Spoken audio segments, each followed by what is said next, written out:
Hello everybody and welcome to a special rendition of Meta Campaign. This time this is gonna be less of a podcast and more of a demonstration of what I was talking about. So in this footage we're gonna take a look at the situation with artillery and why it is just badly designed overall. Now, not only am I advocating that artillery is overpowered due to its stats, accuracy, and the fact that everything the projectile hits can kill from basically our base, but also that it promotes camping. It is just badly designed for a bad reason to begin with. Now, in this one, we're going to see the demonstration of it. So here you see me deployed on the hill for the sole reason to avoid artillery. Yes, that's how much of a problem I've got with it. And it was very good that I did. It is very good that I did it because the enemy had 3 pieces of artillery. As you can see now, we just cannot advance. No flag cannot be taken. So yeah, my point is that over time, camping becomes the ideal style of play, as we saw in the Steam version a long time ago, about over a year ago. And this, of course, in time seeps into the standard games, of course.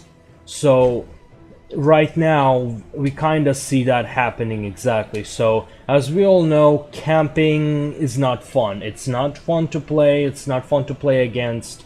It's just bad. It should not be tactically viable, both for the game's entertainment and for other reasons. So now we see that my forces have flanked them around. The cavalry that was accompanying me charged in a little early. Okay. So I'd like to focus on this situation right here. The artillery has noticed my arrival, and they've got 3 pieces of artillery covered by 3 units of infantry, 2 players over here, another player, 2, 3, 4, 5, 6 players over here are currently defending their base.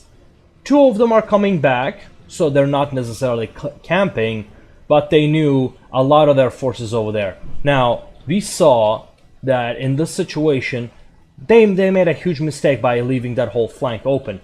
So, artillery's response in one shot, it takes out 12 the men over here. 14 men, never mind. 15. And it keeps on shooting. So let's see how it progresses. And as you can see, there is nothing much I can do about it. And which is the crux of the problem. There is just nothing much you can do to dodge those artillery shots. You can try moving sideways to make them harder to shoot, but then they're just gonna manual aim. Even if you try to move unpredictably, then you are just making the distance much longer than it should be. Now, right now, any decent player, as you can see, I lost half my health in just about a few shots. Now, all they need to do is to just hold me long enough for them to fire. Right now, I simply cannot win against any unit that would be my equivalent. Yep. And now, some people had suggested, back when I brought this issue up a long time ago, hey, just send skirmishers. Well, my response, just like in the previous video that I made, the Meta Campaign, this artillery piece blocks the shots. In higher tiers, artillery piece is even larger. In addition, when you're camping, you're going to be camping with your skirmishers as well. So let's take a look at what's happening.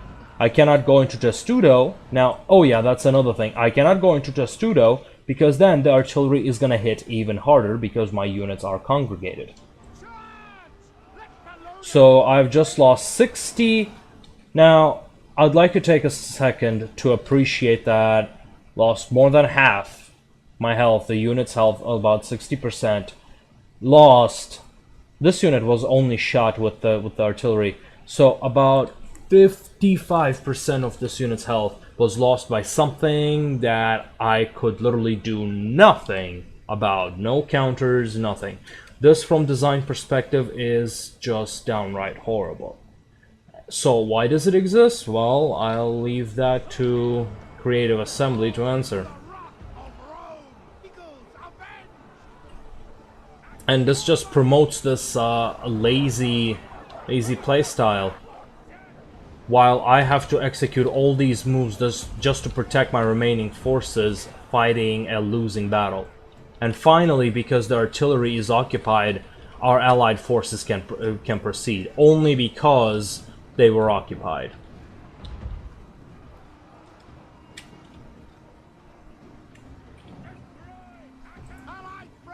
So you see how much of a thing I need to do? Oh yeah, the other thing is, some people have brought this up, that the spearmen are a little too mobile, and as we know from the front, you cannot fight spearmen with the phalanx ability. But I'd like you to take a look on their mobility situation. They are pretty fast. Just look at this. The enemy general is slain. Side step, side step, side step.